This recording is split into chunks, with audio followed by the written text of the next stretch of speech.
Welcome back, everybody. Shabbat Shalom. We're back in week 47, part 2 of Re'eh, and we were into Deuteronomy. Moses is speaking on the plains of Moab, the children of Israel about to go into the land, and he's got this great speech. He's catching back up on the Torah. It's why it's called Deuteronomy. It's the second Torah, essentially. And we're going to be talking today from chapter 14. Now, we're not going to go into the first part of chapter 14, actually, about the dietary laws there, clean, unclean meat. It was covered earlier when we were going through the first time it came through in Leviticus, I believe, or Exodus of Leviticus. So, but where we are going to start is in verse 22, and I want to teach on this, and I'm going to get someone who's can read this section here. Leanne, can you read this one, Leanne? It would be 14:22 to 29. Which Leanne? Oh, I'm sorry, Leanne Calder. Sorry, Leanne. I'm talking to Leanne Calder. I can't see you. I can only see a lovely picture, but I can't see you. But Leanne Calder. Thanks, Leanne. 14:22. You shall truly tithe all the increase of your grain that the field produces year by year, and you shall eat before the Lord your God in the place where he chooses to make his name abide, the tithe of your grain and your new wine and your oil, of the firstborn of your herds and your flocks, that you may learn to fear the Lord your God always. But if the journey is too long for you, so that you are not able to carry the tithe, or if the place where the Lord chooses to put his name is too far from you, when the Lord your God has blessed you, then you shall exchange it for money. Take your money in your hand and go to the place which the Lord your God chooses. And you shall spend that money for whatever your heart desires, for oxen or sheep, for wine or similar drink, for whatever your heart desires, you shall eat there before the Lord your God, and you shall rejoice, you and your household. You shall forsake the Levite who is within your gates. You shall not forsake the Levite who is within your gates, for he has no part or inheritance with you. At the end of every third year, you shall bring out the tithe of your produce of that year and store it up within the gates. And the Levite, because he has no portion nor inheritance with you, and the stranger and the fatherless and the widow who are within your gates may come and eat and be satisfied, that the Lord your God may bless you in all the work of your hands, which you do. Thanks, Leanne. We're going to look at this now and explain the tithing system in a brief fashion. We haven't got a huge amount of time, but the tithe. Who knows what the word tithe means? Anybody? Tenth. That's right. It's tenth. So most of us have heard of tithing, and those who have walked with the Lord a little while, been in churches and whatever, we know that churches rely on the regular tithing, faithful tithing of their congregants. And the idea is that a person is duty bound to give a tenth of his income to the Lord. And this is done by donating it to the local church or congregation. And that concept is very loosely derived from the Torah. But that's okay. We're going to look into it. So the practice of giving a tenth of one income to the gods is not a new concept in the Near East, the Middle East. That was commonplace throughout this period. And we know also that prior to the giving of the Torah, we read at least that Abraham tithed at least once after the battle of the five kings, Kedorlaomer, the great battle there. He tithed to Melchizedek. And we read that Jacob promised to tithe if God would do this, this, and this, and this. And so we know that that was the case. So the patriarchs understood a principle of some sorts of tithing.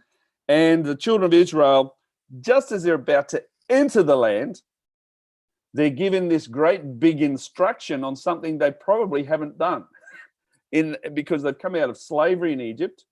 They've then gone into the wilderness. They don't have any land. They can't really grow any crops. What do they tithe, And so this is an instruction of Moses. Now you're about to change your lifestyle. The manna is going to stop. You're going to be growing your own crops. You're going to have all your own cattle, etc. And now this is how it's all going to be done.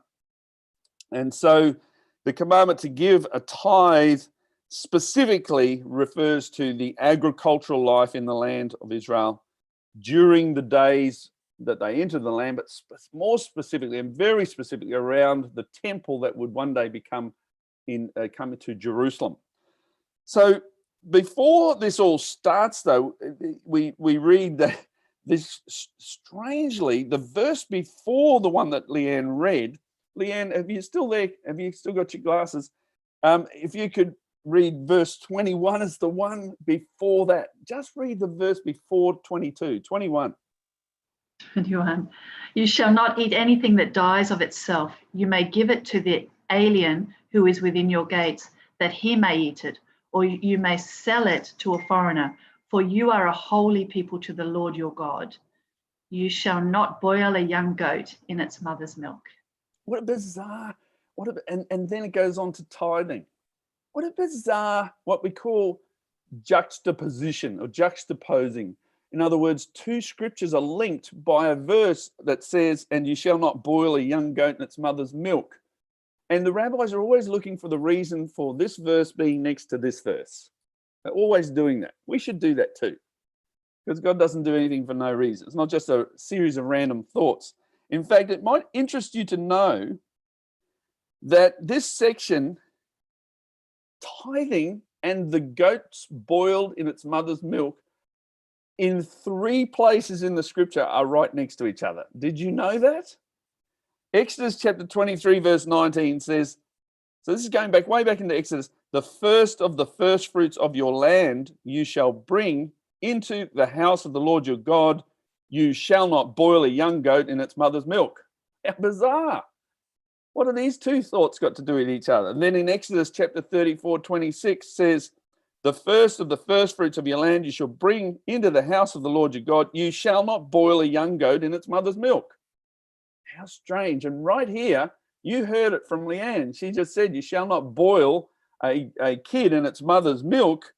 And then it goes on. And the next verse is, and you shall truly tithe all the increase of your grain that the field produces year by year. Now, why is it so? Says Professor Sumner Miller. Why is it so? Every glass and a half of full cream dairy milk in every block of Cadbury chocolate. Who remembers Professor Sumner Miller? Anybody? Well, we all do. That's great. So Rashi gives the explanation. What has tithing, the seed crop, to do with the prohibition of cooking a kid in its mother's milk?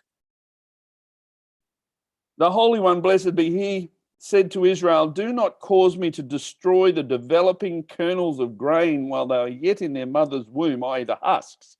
For if you do not tithe your produce properly when it is near ripening, I will bring forth an easterly wind which will blast them, as it is said, and the blast before becoming standing grain, which comes from 2 Kings chapter 19 in the Tanhuma. Just as cooking the kid in its mother's milk and tithes are juxtaposed, so is the topic of the first fruits juxtaposed to cooking the kids in its mother's milk, to teach us that if you do not bring your first fruits to the temple as commanded, your fruit produce will wither. Okay.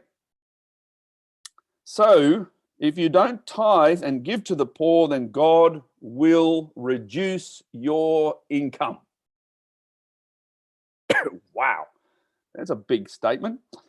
Story from Rabbi Gordon. I couldn't resist this one because I've heard him say it twice now. The story goes of a very generous and wealthy man who dies, and his family goes to see the accountant. He leaves his money to his children. The accountant says, your father was very wealthy, but he gave an awful lot away while he was alive, charities, etc. Why don't you cut down on the charitable giving and the giving to the synagogue? They heeded his advice, and the next year they made only 90% of what he originally made. The accountant advised them to cut down on the giving again and again. The next year they had less. Eventually, after 10 years, they only had 10% of the original income. They went to the synagogue, and the rabbi treated them in a holy way like a Levite would be treated. They thought that he was making fun of them, but he said, no, it's because you were once wealthy, living on the 90%, but now you are living like a Levite on the 10%. So I'm treating you like a holy person. So that was a little story, or as Rabbi Gordon says, an adorable little story. That's what he says, an adorable little story. So the message here is tithe means 10%. Give 10% and keep the 90%.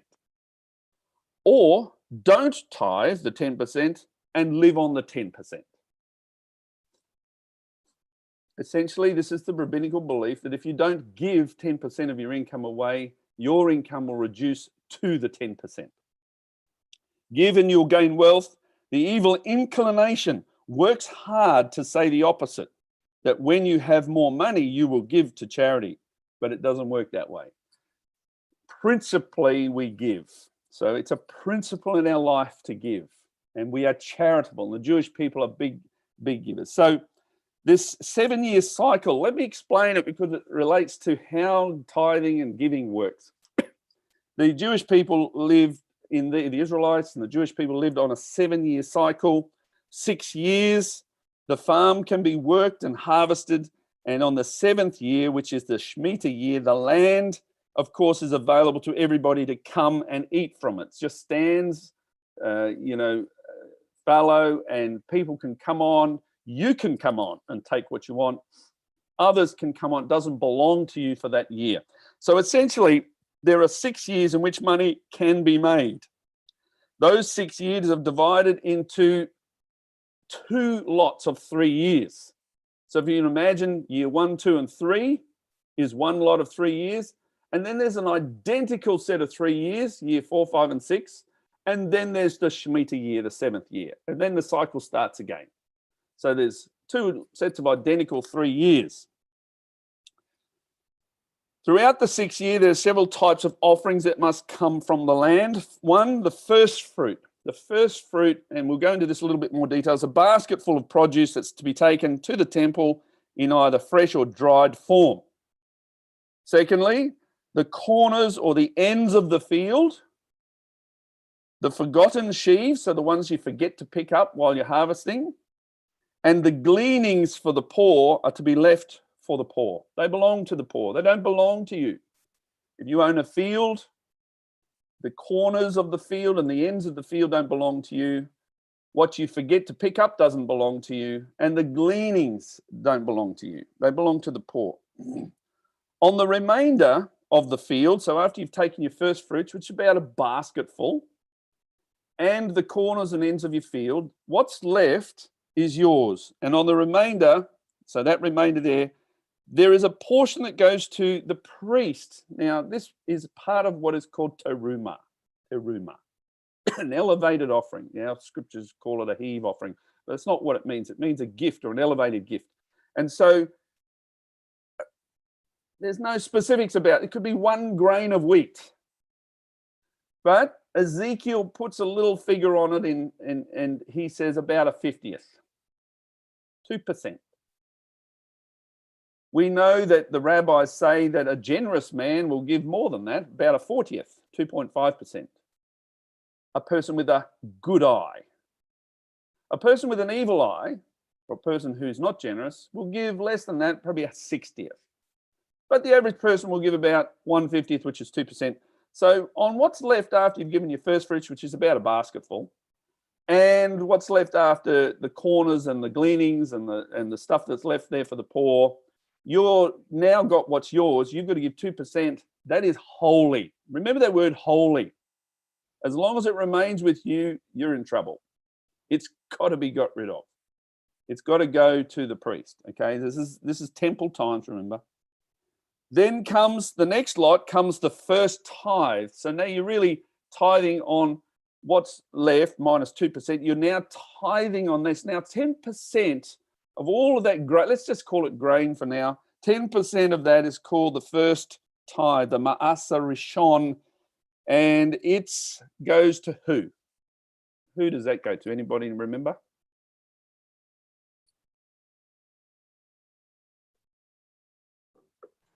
The Levites. The Levites. Thanks, Al. So this goes to the Levites. Are the Levites priests? If they're descended from Aaron, they are. Thank you, John. Good one. Good call.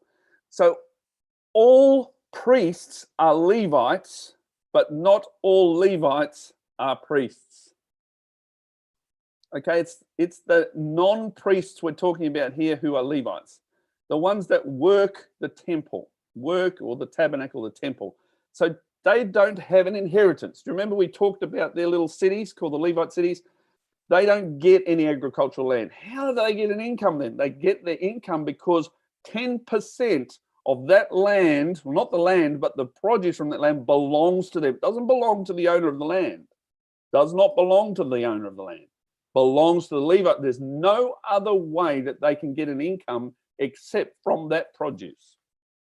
Okay, so it belongs to the Levite. And then the Levite takes that 10%, and out of that 10%, he himself gives 10% of that, because that's his income. That's his equivalent of a field. He gives 10% of that to the priests. So he's left with, out of 10 sacks of grain, he's left with 9. Okay, so he gives 10% to the priest. So the priest gets 2% of the overall property plus 10% of what the Levite got. So that's off that particular property. And then comes what's called the Masa Shani, which is the second tithe. So now the first fruits have gone, the corners, the ends of the field, the gleanings, the forgotten sheaves, they're not to be touched. Then the 2%'s gone to the priest, the 10%'s gone to the Levite. That makes sure the Torah has continued to be taught through the land and the blessing of God continues to be on your property. That leaves a certain amount of property. Now another 10%, the next 10% is called the second tithe. This is a very specific tithe, and that's what this scripture is all about.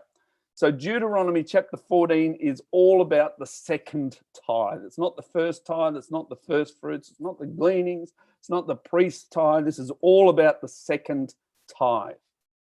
Okay, so I had to go through all that to indicate what this scripture is all talking about. It's about the second tithe. And this second tithe, this is how it's to be handled. Firstly, in the first 2 years, so remember there's 2 lots of 3 years, identical. In the first 2 years, year 1 and 2, and then in year 4 and 5, but year 1 and 2, let's just look at this one first. In the first 2 years, this second tithe can be converted to money, but must be spent by the owner and his family at the festivals in Jerusalem to purchase whatever he needs and that he benefits from. So basically food. And there's a couple of things that happen here. This benefits the economy in Jerusalem at the time of the festivals, because this usually happens at the festival time. And it benefits the owner because when he stays in Jerusalem, which is the center of spirituality, this is where the temple is and where the Torah study is, he personally spiritually benefits. So this second 10% is for himself and his family and his friends. When he goes to Jerusalem at the pilgrimage feasts, he is to spend the money on food for himself, essentially food. And wine and whatever else. We'll look at that in more detail. In the third year, however, so that's for the first 2 years of that 3-year cycle. In the third year, the second tithe, this 10%, goes to who? The poor. The poor. Thanks, Al. The third year, the second tithe goes to the poor, which essentially is any Jew who is poor. And that also may include a Levite, because the Levites sometimes were poor. And then this is repeated in the second lot of 3 years. So the first 2 years, the tithe is to be used as he goes up to Jerusalem. He's to eat the tithe. When he's up there being spiritually fed, the money he spends up there goes into the local Jerusalem community, which keeps the community alive. And the great word of God, the gospel, if you like, the prayers of the Levites, the singing, the worship, the sacrifices continue, and that continues to create this blessing of God over the land. So that's the second tithe we're talking about there. So we're going to go through, time permitting, just some of these, because there's not really other times that we get to, I see a hand. Leon, did you want to talk about something there? Yeah, just a question, because it's come, I see a lot now. In 14:21, it talks about you will give to the stranger. And in 14:29, it says, and the Levite, the stranger. And I've been reading that the stranger is in fact the Gentile. Is that right? Yeah, it's a Gentile convert, a proselyte, those that have joined the community of Israel. And I'll talk a bit more about that, Leon, in a minute, if that's okay. I want to talk about them. They're called a ger. Al? Greg, I was reading that if they redeem the second tithe, they have to add, redeem the second tithe for cash, they have to add 20% to it. There's a specific reason why they would have to do that. So can we just move forward? That's getting down into quite a lot of detail now. I just want to keep this broad brushstrokes. But that's anyway. Let me talk about that in a minute. So let's talk about the first fruits. So we often hear about the first fruits, don't we? God bless us Christians. God bless us Christians. I have heard innumerable messages on what first fruits mean. I'm sure you have too. Have you? Anybody heard about someone coming up and taking a first fruits offering, or like that, as in a well-meaning, but not real? And by the way, principally it's right. It's not a problem, but the purpose of first fruits, you've got to be careful with first fruits. First fruits are not an ordinary offering. And Kelly, are you having fun here? What are you are you wanting me to go to you or no? No, but you just said, do you remember being, what was the question? Anyone ever asked that before? About or talked about first fruits? And I said, yes, you. Yeah. Thanks for that. Yeah. Thanks a lot. You know what I mean? Thanks for hanging the dirty washing out for us. I didn't mean to. Sorry, yes, you did. Yes, you did. Okay, so the first fruits. Now I picked this up from the Talmud in Mishnah Bikurim 3. Bikurim is first fruit. So upon visiting, look at this. This is beautiful. You're going to love this. This is first fruits. This is the meaning of first fruits. Upon visiting his field and seeing a fig or a grape or a pomegranate that was ripe, the owner would tie cord or reed of grass or similar fiber around the fruit, saying, "This shall be amongst the bikurim," the first fruit. So you go out, you haven't had any lemons on your tree, or let's say pomegranates, because I've got lemons and oranges and things like that. You go out and you say, "Oh, there's the first fruit of the season." What you do, because you're never going to remember that once the few have popped up, you go and you put a string around that little branch, and you just leave that then, and then you go along, "Oh, look, my olive tree, there's an olive." You go and wrap your thing around it. You walk along a bit further. "Oh, look, the barley. Look, there's the first head of barley." You walk out, wade out into the field with your little string, and you wrap that around a sheaf full of barley, and this is what you do. It's called the first fruits, when the first fruits poke their head out. And so you see that once the first fruits have been selected, then of course it takes time for them to come to maturity, but then they get mature, and you go and you find that cord and you say, "Oh, this was the first fruits." You pick that fruit, you come and you put it in your basket, because it's very close now to the time of Shavuot or Sukkot, whatever season you're in. It could be wheat, it could be whatever, figs and whatever. And then the fruits were then placed in baskets, and they carried up in a great sort of parade to Jerusalem, for only really at Shavuot and Sukkot. So huge numbers of people are moving towards Jerusalem. And so what would happen, there are these towns stations, they call them, with deputations representing the people of all the cities in that district. And they assembled in the chief town of the district and stayed there overnight in the open squares without going into the houses. So they all just wait. Now we're talking tens of thousands, maybe even hundreds of thousands of people, because of course millions of people coming up to Jerusalem at this time of year from different parts of the country. So you're there with your little basket of stuff and your first fruit. You might be taken up with a little bull or whatever, lamb, or you've converted some stuff to money, but you've got a basket full of first fruits. If you live a long way away from Jerusalem, they'll be dried. You'll dry your grapes and they'll become raisins. You dry your figs. If you're close to Jerusalem, they could be fresh. They're not going to go off. And so at dawn, you've stayed overnight in this town with everyone else. It's just such an excitement. The officer in charge calls out at dawn, "Arise, let's ascend to Zion, the house of the Lord our God." And those from the neighborhood of Jerusalem brought fresh figs, as I said, and grapes from distance, dried figs and raisins. And if you're bringing a little bull or whatever, destined for sacrifices, the horns were gilded, his head wreathed with olive leaves, and he led the procession of your family, which was accompanied with flute playing. Then after you arrive in Jerusalem, you imagine as you're coming up to Jerusalem with 50,000 people, 10,000 people. What does it matter? There's a lot of people, and the flutes are playing, and the excitement. The pilgrims sent messengers ahead while they decorated their first fruit baskets and got everything looking beautiful. And the temple officers, now you're heading to one place. Where are you heading to? The temple. And so the temple officers get the news that there's a group coming from the Galilee, for example, or from Beersheba or wherever. Oh, yes, okay. So they come out to meet them, welcome them, and all the artisans along the streets stand up before them and then give them a cheer, singing, shouting, as this deputation from Galilee comes through the town. All the shop fronts cheer them on as they come through the town, and hailing them as brothers from this or that town. "Here come the people from Galilee," and everyone's shouting. It's like this archway, the fire arch. No, it's not really the fire arch. Down they come through the streets. The flutes are playing. They reach the Temple Mount, and there they take their baskets on their shoulders, and they march until they come to the outer court and the hall, and each man is reciting Deuteronomy 26, verse 3. Who knows what they're reciting? Does anybody remember? I know people have gone for their Bibles. Go on, read it out.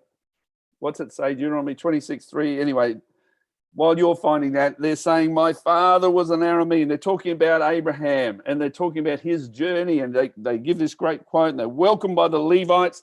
And what are the Levites doing? They're singing. They're singing Psalm 30. They're singing, and as they're still speaking and singing, the basket is removed from the shoulder, and it's passed over, and he's holding its rims. He doesn't let go of it. Then the priest puts his hand under it and swings it, lifting it up, an elevated offering, repeating the words, "An oppressed Armenian was my father," etc. It's a big, long statement there. After completing the recitation, the basket is placed by the side of the altar. The pilgrim bowed down and left the hall, and he had a couple of doves with him that had been carried along in the baskets, and they were offered for burnt offerings. So this is the process by which the first fruits were delivered to the priests. Who got them? The priests. Belong to the priests. This is a basket full of first fruits. It's not a huge amount of stuff. It's the first fruits that came out on the trees. They couldn't be eaten except by the priests in a state of ritual purity. Today there is no temple. There are no priests that have been cleansed by the red heifer. So there are no priests alive today who can eat the first fruits. Therefore, first fruits cannot be given or eaten today to priests. But we'll find in the Didache how the Didache converts the first fruits. So we'll look to that in a minute. So that's the first fruits. Then comes, now remember, did you like that story? That's good, eh? Hey? That is, would you like to be part of one of those? Oh, I think that would be fantastic. Wouldn't it be great? We all go together, shall we? We'll be the deputation from Australia, bring our first fruits. We can't do this until there's a temple, but anyway. So the next one is that's the first fruit. So that's that block of land. You take your first fruits. You leave the corners, the ends of the field, the gleanings, the stuff that you've forgotten. Then you've got what's left. And then what do you take out of that? You take out the part for the priest, about 2%. It's called teruma. It's part of a teruma. Teruma is bigger than this. But let's look at this teruma. The teruma was a dedicated gift to the priesthood. Now, the full teruma, there's 24 ways that a priest would get income or some kind of food or whatever, 24 different ways. I've listed on one of our portions. It's on one of the resources. I just can't remember which one. And so this is the form of the teruma comes in two parts. The group one is the firstborn / first fruits. So the sacrifice or redemption of the firstborn, the redemption of firstborn male children. So even to this day, redemption monies are still given to priests, and the Cohen still customarily lifts the redemption coins up as part of the contemporary redemption ceremony, which is called Pidyon Haben. To this day, if you're a firstborn, you're redeemed to this day, but a cash price that goes to the priest. Secondly, the first fruits, which I've just explained. That's part of the teruma. It's part of the priestly gifts that only the priest can eat. Not Levites. General Levites can't eat, but only priests. Group two, the general gifts. This is part of the teruma. There's the teruma gadol, the great gift. That's the one we're talking about on this field right now. It's called the teruma gadol because it's great offering, because apart from the basket of the first fruits, it's the first of all the gifts given on the produce, and so it is given from the greatest quantity of produce before any other gift is given. So before a tithe is given, you're giving this portion, this 2%, this 1/50th, 1/60th, 1/40th, depending on how generous you are, is given to the priest. And it is a portion of the finished grain. It could be wine, it can be oil, and it's given to the priest as basically an edible gift, and could only be eaten by priests with their families and their servants whilst in a state of ritual purity. So there's only a certain place they could eat this, and they had to be completely cleansed to eat that gift. It was separated for the priest prior to the first tithe, which was separated for the Levite. Okay, you get the idea? Am I going too slowly? We okay in this? People are shaking their heads, putting up their hands. Some have gone for coffee. Some are asleep. No. Okay. I mean, it's detailed, but I just thought we'll get it. We'll capture it now. So, unlike the first tithe, the Torah does not specify any minimum measure for the teruma. Hence, even 1 grain of barley could satisfy the requirement to separate the teruma. But as I said, in Ezekiel, we find that he mentions 1/50th. There's another part of this, the general gifts, and that is what's called the portion of challah. Challah is the bread, was to be given to the priest from the weekly challah, collected each week from house to house. So the mother of the house would cook the challah or the dough, and before it had a chance to rise, she would set aside a portion of that dough, and that would be collected from door to door for the priestly portion. And that's called the challah offering. Contemporary practice, believe it or not, is to burn the challah, because there's no way they can give it to the priest. There's no priest that can ritually eat this. So bakers, for example, will take a portion of their dough and they'll just let it burn in the oven. Another way is the priestly portion of all gift offerings in the temple. So every lamb that's brought up, there's portions of that lamb that are called teruma, certain portions, the thigh, certain good parts, of that animal belong to the priest. And then the other one is the tithe of the Levite tithe. So once the Levite gets his 10%, 10% of that goes to the priest. So there really makes up what's called terumah, the elevated or gift offering. Okay, then comes the first tithe. And I know I'm moving quickly. I just want to get through this. So the first tithe, the Torah commands farmers to give 10% of the produce of their fields, their vineyards, their orchards, their flocks and cattle to the Levites. This is not first fruits. This is not teruma. This is a tithe. We find this in Numbers 18:21 in detail. He says here, behold, in 18:21, let's get someone to read that one. Could I ask Natasha if you could read Numbers chapter 18:21 to 24? We're going back, but we're just covering it now. We never got to it in that portion either. Numbers 18:21 to 24. And I'll get someone, Lily, is Lily there? Lily there today. Lily, can you read Numbers 18:25 to 32, which will follow on? I'll tell you when to read that. Numbers 18:25 to 32. You ready, Nat? Let's go. 21. Look, I have given the Levites every tenth in Israel as an inheritance in return for the work they do, the work of the tent of meeting. The Israelites must never again come near the tent of meeting, or they will incur guilt and die. The Levites will do the work of the tent of meeting, and they will bear the consequences of their iniquity. The Levites will not receive an inheritance among the Israelites. This is a permanent statute throughout your generations. For I have given them the tenth that the Israelites present to the Lord as a contribution for their inheritance. That is why I told them that they would not receive an inheritance among the Israelites. Thank you, Nat. And so Rashi says that you shall tithe year by year means that one may not give tithes from his year's crop, from this year's crop for last year's crop. The idea is that once you've got what you've got, you get it out of you get what's not yours out of your possession as quickly as possible so that you don't touch what is someone else's. Okay, the Levite owns that because he has no other inheritance. That is the ordained inheritance. It doesn't even belong to the farmer. He's got to get it out of his barn as quickly as he possibly can. Principally, in the principal idea of tithing, we say the tithe belongs to God. You know, that's how we say, well, the first part belongs to God. In actual fact, that first part belonged to the Levite.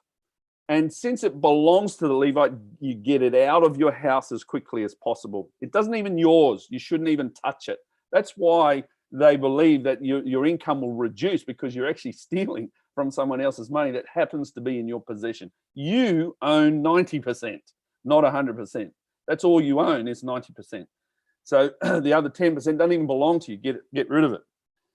Rashi says, as for the Levite, you shall not forsake him by not giving him the first tithe, for he has neither portion nor inheritance with you. See, if you don't give it to him, he has no income. He's going to be poor.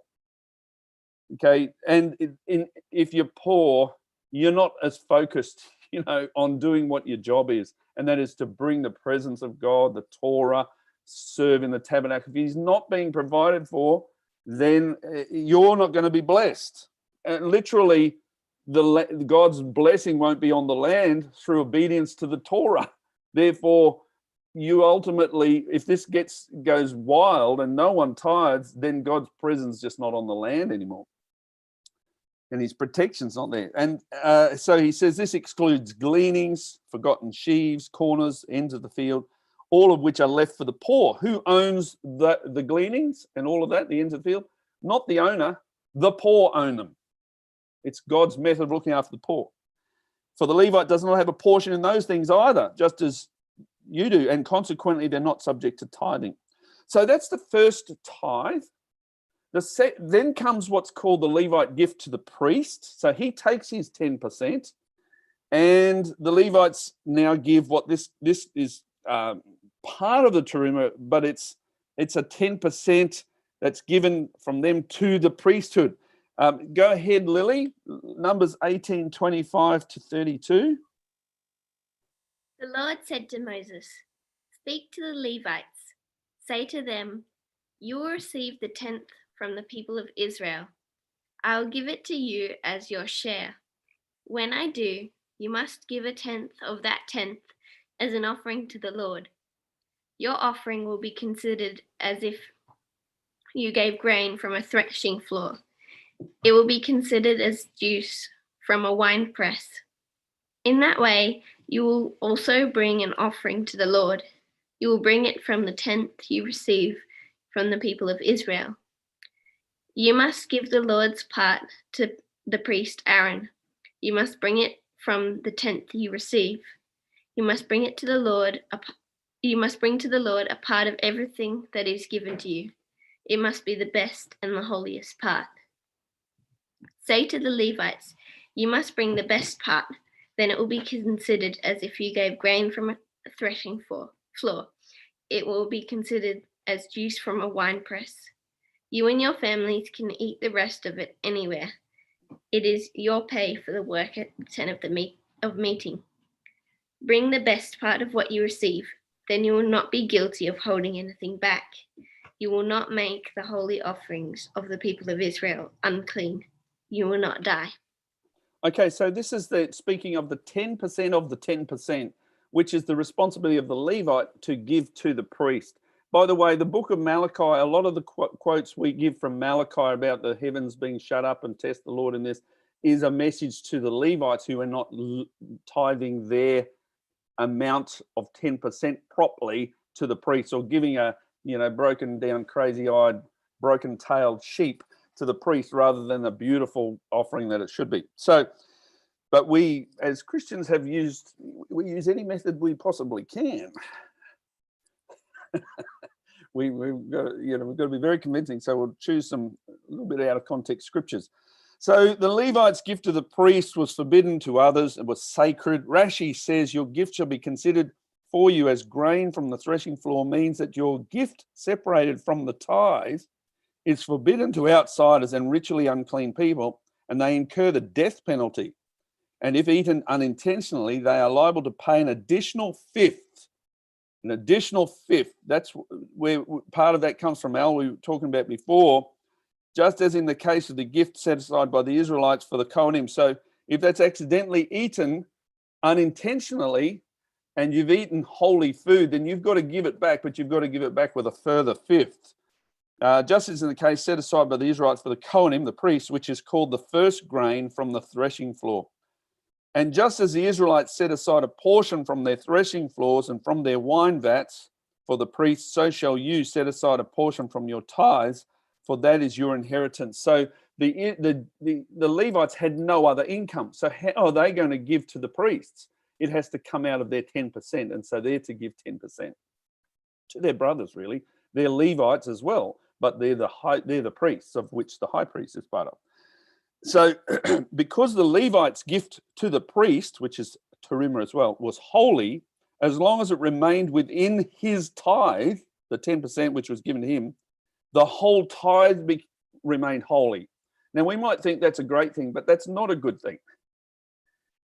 If he still, so for example, he comes along to the farm and there's the pile of grain and he says, oh, I'm going to take my 10%, which he was entitled to do. He takes his 10%, but the farmer hasn't already given the gift, his teruma, to the priest. It means that this gift of the Levite contains the teruma. It contains it. So therefore, what he's accidentally done or purposely done, he's taken his 10%, but it also includes the 150 that was supposed to have gone from the farm. Therefore, his portion that he's taken is holy. He can't eat it, can't touch it. If he unintentionally does, he's got to pay a fifth. So what extra? So what happens is he has to get that out of there as quickly as possible, give it to the priest. So he's got to take out the portion that was supposed to be provided by the owner, plus his 10%. Once he's given what's been given to the priest from his 10% that he was given by the owner, 10% of the amount that's left is no longer holy. It is not sacred. It's just like anybody else's food. And this is a big part of this scripture here. And the Talmud says in Yoma, neither the first tithe given to the Levites nor the poor man's tithe given to the poor is sacred. It's merely the property of the Levite and the pauper. We often say the tithe is holy. The tithe, in this case, this first tithe is not holy. It is to be eaten. You can eat it anywhere. It's important that we say that, actually.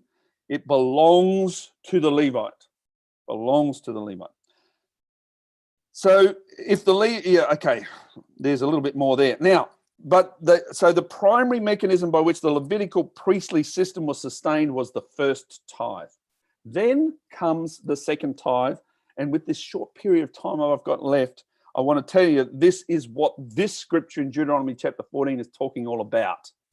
And this second tithe is not given to the Levites. For the first 2 years, you can eat it when you go to Jerusalem. So it's looking after you and your family when you go to a festival. You're spending in Jerusalem. You can buy other, but it can't be on accommodation. It can't be on anything other than from what the tithe is, what it's being tithed from. And that is from the grain and from the animals. So you can buy food up there. You can buy meat, but you can only buy clean animals because you're going to be eating it. So it's looking after the wine, you drink and everything like that. You're providing for yourself and families when you go up to the festival. And then in the third year, it's to be spent on the poor. And so there's a whole lot of rabbinical stuff around that you can look at. Rashi's great on that. So, but essentially the third year and the sixth year, that money can't be spent by you going to the festival. It's to be given to the poor. Now, I'm going to close on this one today. You know, I will say that God's heart for the poor just comes out in this all the time. And I think you were saying this before, Leon, but let me just say this. I've sort of got this a little bit from Rabbi Gordon. If you give charity, God will bless you. If you want God's blessings, then support what is precious to God.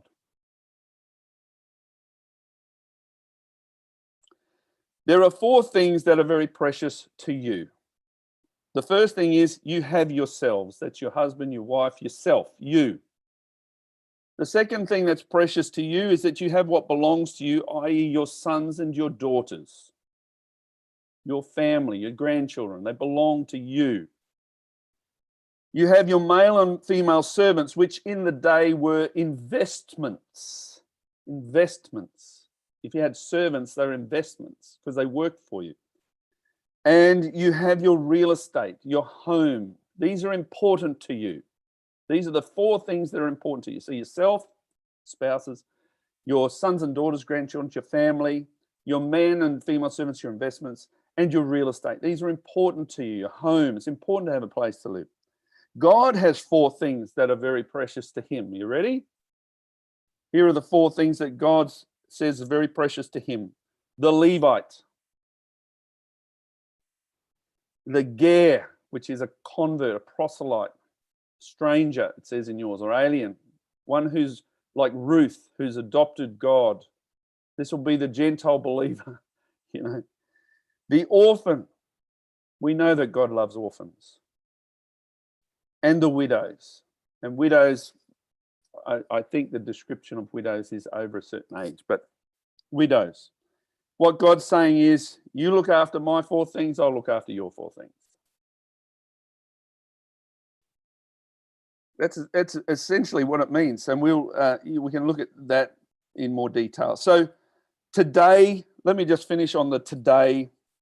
The Bible's commandments about tithing don't apply to churches and people outside the land of Israel. Okay, big statement. Let me clarify this, but the Torah obedience does not apply outside of the land of Israel. It can't. There's no Levites, there's no temple. This related completely to the land of Israel. The crops grown on the inheritance of the children of Israel, basically to fulfill Jacob's promise of tithing when he promised. The second, so they applied only to farmers in the land of Israel during the days of the temple. The second tithe, which was to be largely spent on one's own amusements during the festival, not required today either. You can't actually go to the temple. You can't buy your food in Jerusalem to support it. Nonetheless, let's look at the apostolic view on this. The principle of giving 10% is a very, very important baseline for charitable giving. Let's look at the Didache. The early believers outside the land of Israel contributed a portion of their possessions and income to the poor, as well as to the teachers and prophets in their communities. And this is going to be the feature here. Remember, the support for the Torah, the temple, to keep the spirituality and blessing over the land was the basis of the tithes, to support the Levites and the priests, and to come and develop your own spirituality when you come to the festivals of God. So look at that in DK 13. This is one of the big documents we have, first century. He says here, but every true prophet who wants to live among you is worthy of his support. So also a true teacher is himself worthy as the workman of his support. Every first fruit, therefore, of the products of winepress and threshing floor, of oxen and of sheep, you shall take and give to the prophets, for they are like your high priests. This is very symbolic, by the way. This is not Torah law. This is what is recommended by the apostles to the Gentile believers. If you have no profit, give it to the poor. Essentially, still put aside this amount and still give it. Get it out of your hands. Get it out of your hands. Jesus taught, and then it goes on, if you make a batch of dough, take the first fruit and give it according to the commandment. So also when you open a jar of wine or oil, take the first fruit and give it to the prophets, and of money, silver and clothing, of every possession, take the first fruit as it may seem good to you and give according to the commandment. The prophets, by the way, were the Bible teachers of their day. There's Bible teachers and prophets. Believe it or not, it was the Bible teacher and the prophet. Jesus taught us to support ministers of the word. Matthew chapter 10, verse 9. Provide neither gold nor silver nor copper in your money belts, nor bag for your journey, nor 2 tunics, nor sandals, nor staffs, for a worker is worthy of his food. You go and teach the Torah. You go and teach the gospel. You bring the power of God into a community. Expect that God will provide to you, and the people of that place should provide. Paul taught that the elders who teach the word should be paid for their efforts. 1 Timothy chapter 5, verse 17. Let the elders who rule well be counted worthy of double honor, especially those who labor in the word and the doctrine. For the scripture says in Deuteronomy 25:4, you shall not muzzle an ox while it treads out the grain, and the laborer is worthy of his wages. And so while there's no real tithe today, it's customary, even in Judaism today, to give 10% of one's income to the poor, or to invest in the education of Torah scholars or other charitable causes. Additional charitable giving and support of the community and synagogue are encouraged over and above the 10% baseline. So the support for the synagogue must be there. If you want to see blessing on your family, that's got to be a blessing for the people who are doing that to be able to live so that they can continue to do that. So in a sense, there's no obligation to do so, but it is good to tithe one's income for the work of the Lord, and it should be donated to congregations, to the poor, to ministries serving the kingdom, and perhaps even setting aside a portion of the second tithe to spend during the festival periods so that you're not a burden on someone else. But the tithal obligations apply specifically to the land of Israel. Any questions?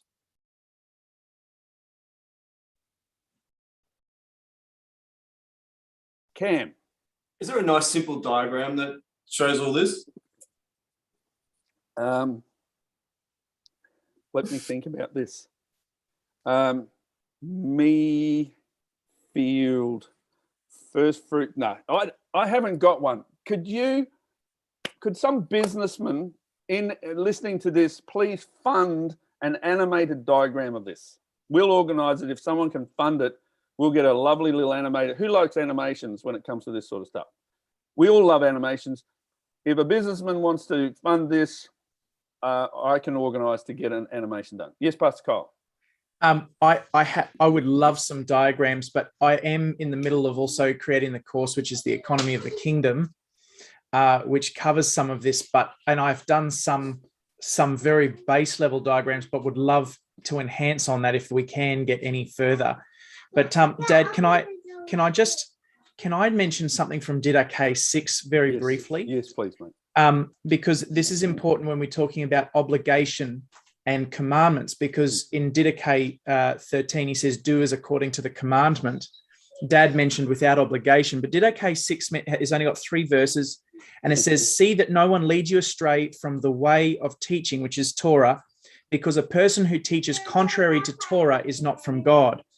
Then says in verse 2, if you can bear the whole yoke of the Lord, yoke being the instruction of the Lord, you will be complete.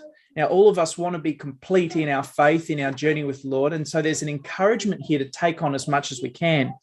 It says, but if you cannot, then just do what you can. That's the without obligation. Do what you can. Obligation doesn't mean don't do something or don't do anything. It means do what you can. You can push yourself to do something. And then it says, concerning food, bear what you can, but scrupulously guard yourself from what has been offered to idols, because it is the worship of dead gods. So right there in Didache 6, we've got an encouragement, a very positive encouragement to do all that we're seeing from the Torah, like chapter 13, to give where we can without obligation, but trying to look at a way that we can do this in a way where we, if we can, we should, and not abstain. Does that make sense? It's very good. I encourage you all, don't let the idea of do what you can, or what Kyle's saying is right, but don't let it, I am set, I don't have to do this, I'm free because I can't. Be disciplined. Can I say with the issue of tithing, be disciplined. Put aside 10%. Be a disciplined, principled giver. Give it. Get it out of your hands as quickly as possible. You will see the hand of God upon your life. Secondly, give to the poor. Put aside every bit. I do it. Spare change goes into bottles. It should be around about 2% of your income. Think of it like that, a 50th or more if you're able. Put it aside. Give it. I had the great honor, because can I say, the giving to the poor is not taking from you, it's giving to you. You're looking after God's special things. I had the opportunity this week of a person contacted me from Africa who I knew, good ministry, and said that they just hadn't had any support, etc. And could I help? How can you not? That's like the Lord giving the opportunity right there and then. You must help when the opportunity arises, and have stuff set aside. And the other part is have money set aside. Be good stewards. Have money set aside in an account to be able to lend to brothers and sisters who can't afford something. Make sure you're lending.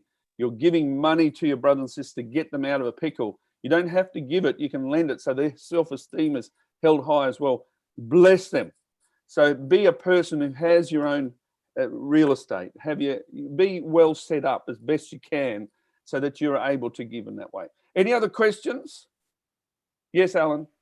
One of the most generous men that I know, by the way. This man is about to speak. Yes, Al.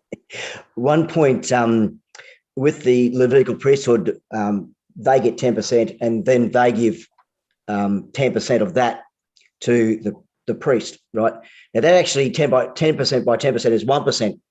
In apparently transactions that happen in Israel, that you were saying that it's not good to have something that is, just in case it's unintentional or that hasn't been tithed on. Most of them give 1% to make sure that, just in case someone hasn't tithed on it. So that actually is so important, the transactions that they're receiving, that they say, well, I'm believing this has been tithed on, but just in case it's not, I'm going to give the 1% as well.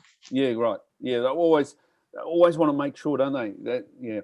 And I think Maimonides said, to his knowledge, there has never been in his memory historically a community of Jewish people that doesn't have a trust fund or some kind of fund for the poor. They're just set up to give. They're charitable givers, they're great givers.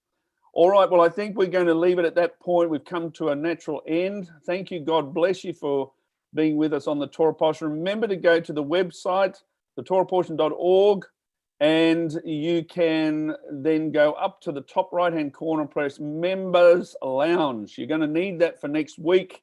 So go up to the Members Lounge. Don't do it today. Do it tomorrow. It's Shabbat today. So do it tomorrow.